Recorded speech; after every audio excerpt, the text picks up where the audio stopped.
Hey everybody, how's it going? Today I want to show you how I set up my Pro Tools template. What I mean by template is when I open up Pro Tools and I'm ready to record a band, everything here is already set up, ready to go for me. So usually, I also want to start off by saying that this isn't going to work for everybody. I change my template a lot actually. Most recently that it's pretty much stayed the same. But I'm going to go ahead and just run you through the chain. This is something you're going to have to play around with on your own end. If you're just getting into recording and producing bands and mixing, this might be a good starting point for you. So let's get into it. So right off the bat, we have my master. I do not mix into my master chain. As you can see, these are all inactive.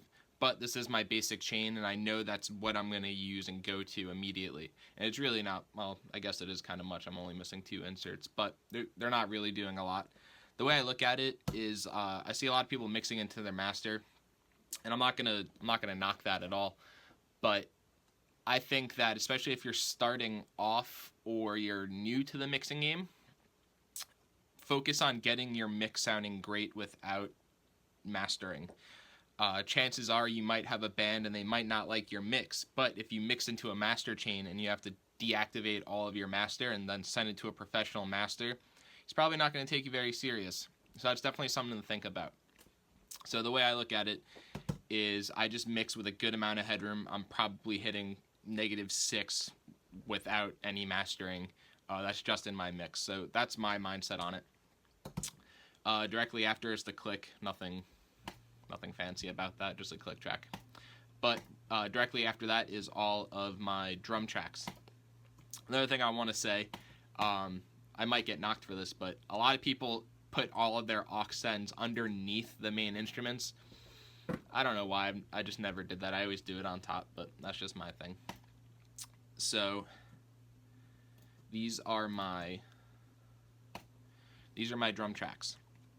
And I record with all of these plugins on, and the only reason why I do that is because most of the time, probably about 95% of the time, I'm using my studio kit, which I know exactly how it sounds. I know exactly where each drum lives. I know what tuning it needs to be in to properly make the song sound good. I don't tune to the key of the song. I really don't see a point to. I've been a drummer my whole musical career, even before I started producing, so to me, I don't really do that.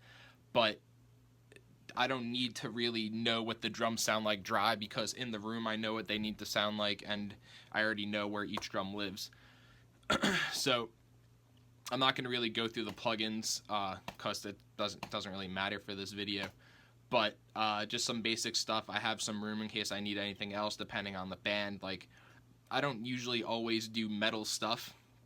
So for example, like I have a China track always built in. It's easier to delete stuff than it is to import from other sessions, so I just leave it in the session and I delete it if I have to.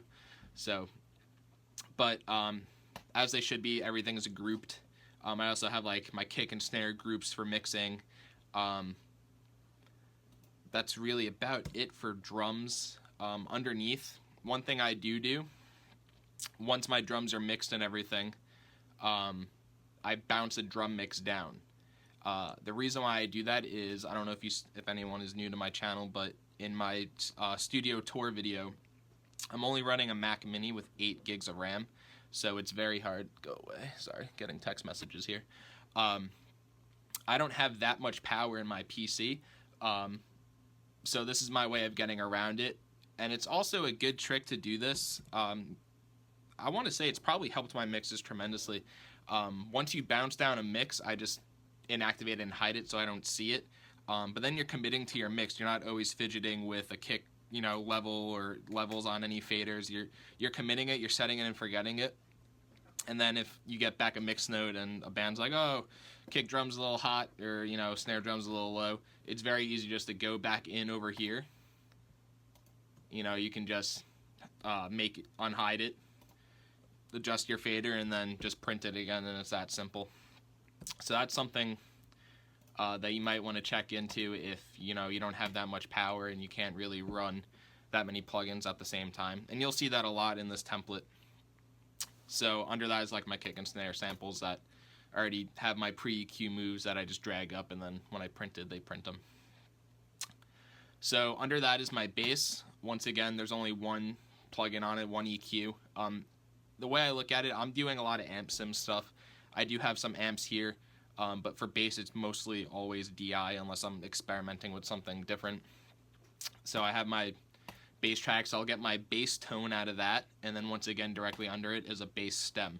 That way I'm not messing with any faders, any levels, any tones. Once I commit to the tone, that's the tone. Unless, you know, at the end of the mix you're like, this is garbage, you're going to have to start from scratch regardless. So the way I look at it is commit to a tone that you're really stoked on, and then just print it. So directly under that is my guitars and my scratch. So usually when I open up my template, it starts with this already pretty much right in this exact view. That way I can just go right into, you know, adjusting my tempo, getting a scratch track laid out, and good to go for ready to tracking drums.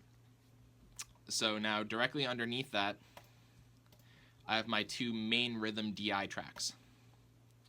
So these are already like I have my pod farm, my impulse responses, and then other things that I'm most likely gonna use in that tone. Same thing with the bass. I commit to that tone. I notch out all the frequencies that are annoying within that guitar tone, like your 4K nonsense and everything in between, your high pass and your low pass, and then I commit it. So underneath, I have grayed out. Once again, just make it active, and these are already routed to their auxes. So once they're routed and good to go, you set it and forget it, and that's your starting point for your mix, or at least that's how I've been doing it lately. So then usually, you know, once my DIs are all recorded and everything, I'll pull up my guitar tools, pull it up like that, hide everything else, all the DI tracks, and then I also have, you know, extra DIs for leads or anything else. And then if it's something simple like, you know, if you have a clean guitar or acoustic, in my IO, I have everything routed, so I can just pull in a new track and it's already routed. Typically when I'm recording, right under the guitars will be all my production stuff. So any of my synths or pianos or whatever it may be, usually go directly under the guitars. And then following that is my vocals. Now the vocal chain gets a little tricky. It's not as simple as everything else.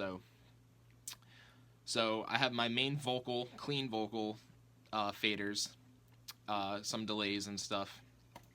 And this is how I record my vocals. So you'll see I have four tune tracks. So 1, 2, 3, and 4. Now these are already routed and inputted, so I know what preamp I'm going to use and everything. So usually what I'll do is, this is set to playlist.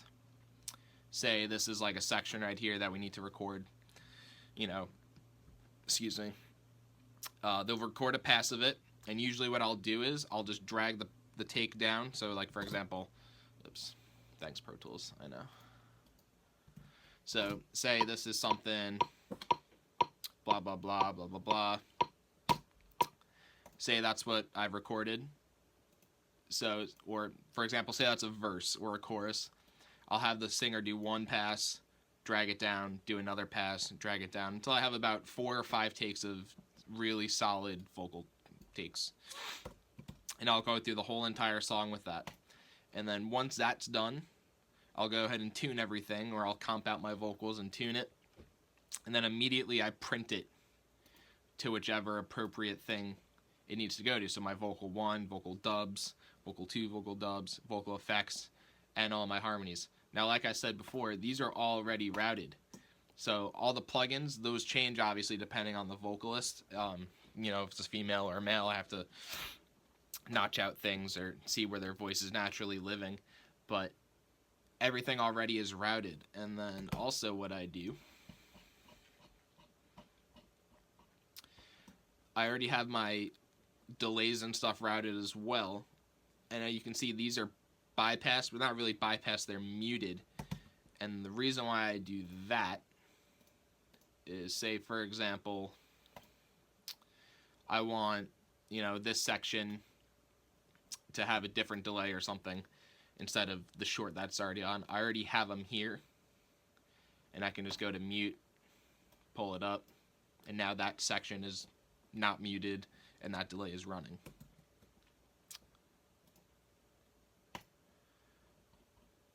So now we're going to keep going down, and similar to the vocals, I have a whoa track. This is just, you know, for oohs and ahs kind of things. There's like a lot of delay and reverb and stuff. It's just a pretty straightforward thing. And then similar to my vocals also are my scream tracks.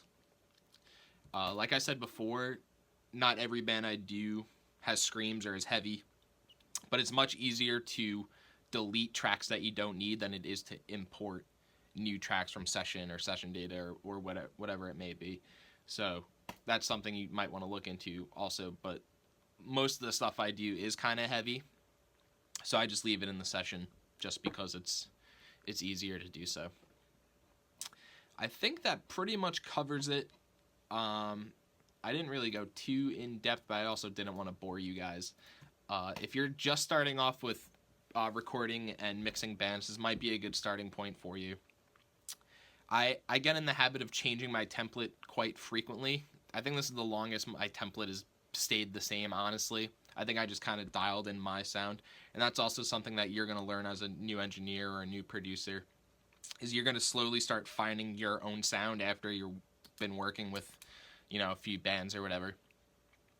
So for a long time, I was changing my template once a month, once every 3 weeks or whatever, because I wasn't too happy with my mixes. Then you keep adapting and you keep changing things. But if most of your stuff stays the same, like you know you're using the same drum kit, you know you're going to use the same guitar preamp or same guitar, like house guitar, you're going to just start getting into the habit of doing things the same, so there's no reason to do it every single time. The only time I ever start from scratch is if I'm, one, experimenting, or two, it's like a really different band or really high profile band, and they're bringing in all their own gear, and I want them to have a completely unique sound, something completely different from what I've ever done. But for the most part, I know exactly what I want my drums to sound like. I know exactly what I want my guitars to sound like. So it's just easier to have it already preloaded. And that doesn't mean that every mix is going to sound the same. You can have two completely different bands running through the same kind of chain, and they're going to sound completely different and on their own. So that's really about it. I don't think I really have much else for you. So if you guys have any questions or concerns or whatever it may be, shoot me an email, comment, like, subscribe. I'm going to try and get some more videos. I know it's been a while. It's been a busy summer here. So enjoy. Have a good one.